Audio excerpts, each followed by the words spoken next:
Why do you get up there? Are you serious? I don't know if you know this, but Donkey Kong 64 has some glitches. It's not a stretch to say that in this game, walls aren't real. For example, if you move to the edge of a vertical wall and press C up just before falling off, it's possible to stop your Kong in the exact right spot to clip through and end up inside the wall.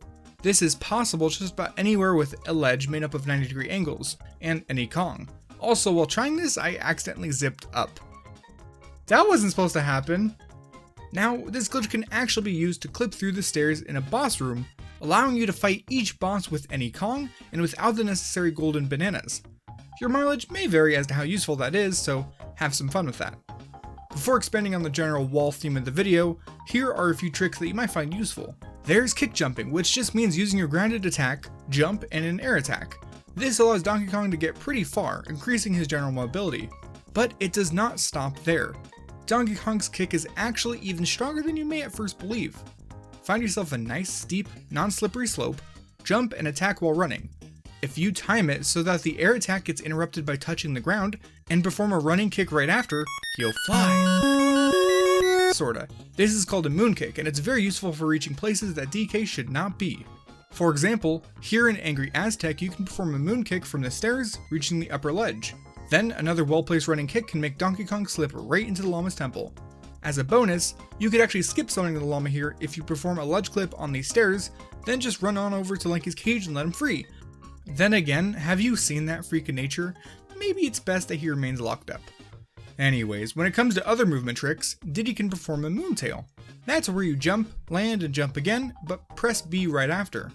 Usually, Diddy will perform a high jump when doing this, but attacking right after inputting the high jump will cause him to do a standing attack mid-air, which can actually be cancelled with another jump, which can then be followed up with an aerial attack. All these sweet jumps can get you to some pretty nice high places. Fall damage is bad, we don't want fall damage. So if you want to go back down again safely, here's how. Just run towards the ledge and crouch by pressing the Z button. Down you'll go, but as long as you remain crouched, there won't be any fall damage. If you're curious, yeah, that's the exact same glitch as in Banjo-Kazooie and Banjo-Tooie. The more you watch, you'll probably find more similarities, so be sure to check those videos if you haven't already. For another great example of walls mean nothing, head on over to Funky's store in Jungle Japes with Diddy, and Chimpy charge into the wall right here. It just works. Why does that work? As with a lot of these walls, there are only textures and collision on one side of the wall, so when you get through, you can go back and bounce almost anywhere you want. If you'd rather clip through a beach for some reason, you can do that. Swim through a shore and press Z to dive, then repeatedly mash the B button. Your Kong should wiggle swim their way right through. Now, if you choose to do this, you could actually jump into the loading zone for Jungle Japes lobby early. Just make sure that you do an aerial attack, otherwise you won't have enough height to clip up. At this point, you're still stopped from entering the level by B Locker, but it's actually possible to get past him. You just need to kick into him on his left side, then doing a standing attack at the portal. Donkey's dumb hands get real big during this attack, which is supposed to activate a loading zone. But after an hour of trying, I wasn't successful, so that was fun. Anyways, later on Lanky can also bypass B Locker by just doing a stretchy arm combo. Gross. Backtracking, after clipping through the shore, go towards the waterfall on Kong Isle. When you get right around here, you should appear inside of a secret room. Turns out this room is actually used in the cutscene where King K. Rool pilots his crocodile airship. It's stored down below Kong Isle, but you never usually know it's here since it's both underground and invisible from the outside. Also, if you're curious, it is possible to escape this room and return to normal play without saving and quitting. Just jump behind the monitors, which should drop you down onto the sea floor. Then run off while jumping and you should find yourself swimming. Donkey paddle up and around until you clip back in bounds and carry on, my wayward son. Moving on with the whole swimming thing, it's actually possible to swim right through a lot of vertical walls. For example, here in Jungle Japes, while underwater, swim against the wall and press and hold the C up button, then press and hold the A button. Let go of the C button, and you should just swim right through. Wow, oh my god, that was so easy. Why was that so easy to do? Now that you're swimming out of bounds, be careful to avoid swimming too far, which can, and will, void you out. If you jump at the invisible surface of the water while swimming out of bounds, or press C up to go into first person, you'll drop.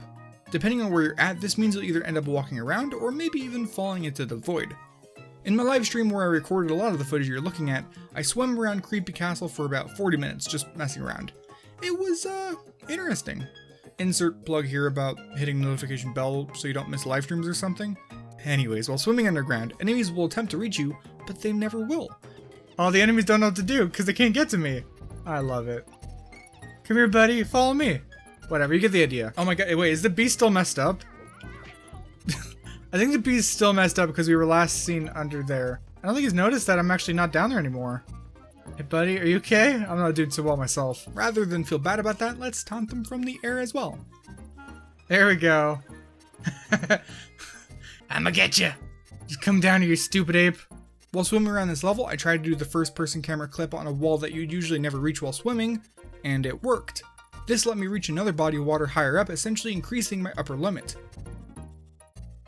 Not much later, I experienced a very neat quirk of this glitch. Like in some other games, if you're swimming up in the air and move over a body of water, you'll be zipped down, which actually dropped me into the void depending on where I entered. So now, I think at this point we should take a look at this game's skew. Oh, the memories. So this game's skewed angle glitch is both easier to pull off and more useful than the Banjo-Tooie equivalent. There's two ways to pull it off. The first method requires you to get hit while swimming where you shouldn't, which will knock you onto the ground and your angle will remain fixed at whatever it was while you were defying physics. The other method, which I prefer, is to pull out your weapon out of bounds, then walk into a body of water, allowing you to swim with your weapon out. Swim back out of bounds, angle yourself, and press C up twice. There we go, we got it. Your angle will now remain fixed until you jump while not holding your weapon, re-entering the water, playing the instrument, or going through a loading zone. It just looks fantastic, and I couldn't help but goof around with these skewed Kongs for way too long. Enjoy! I got important monkey business to attend. Parkour! Parkour!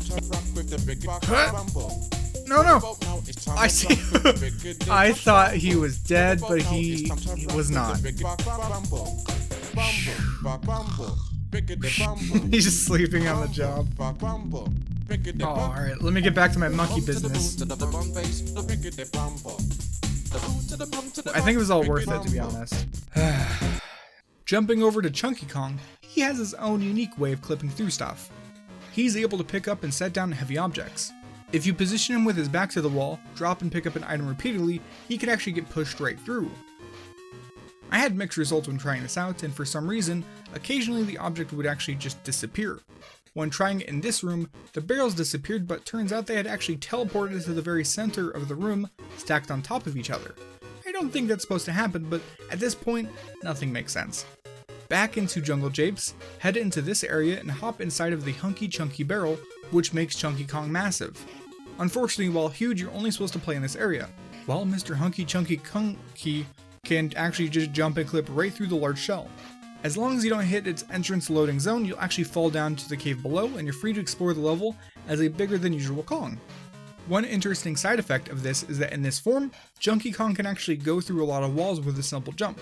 Just do not go through any scene transition or re-enter the original circular area.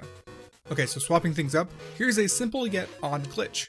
If you have all 40 blueprints, head into Snide's HQ and enter the bonus game menu. Press A and B at the same time and you'll be dropped into a test map that you're not supposed to ever see. We have 3 pillars, an intangible banana balloon, and 1 Donkey Kong. He's just standing there, menacingly! He also blinks occasionally. That's great, but it's not the only way to experience a dual Kong situation. While playing through the game for the first time, when you touch on a warp pad, squawks will appear and tell you what it does. If you make it to Frantic Factory, for example, you could actually use this small scene to interrupt Chunky Kong's release cutscene. Ground pound next to the button, then walk onto it. This will activate the button, but it allows you just enough time to move the edge and slide off. And if you do that right, you'll actually skip Chunky's cutscene. He is now active in the Kong Selection barrel, but Chunky is still hanging out here on the ground. I can't make the same joke twice, so instead... This is getting out of hand. Now there are 2 of them. There we go. There's a lot more DK64 glitches out there, but I think I'd like to call it here for this one. Be sure to comment, subscribe, bell, bongo blast, or whatever. I'd just like to thank you for watching, and I'll see you in the next one.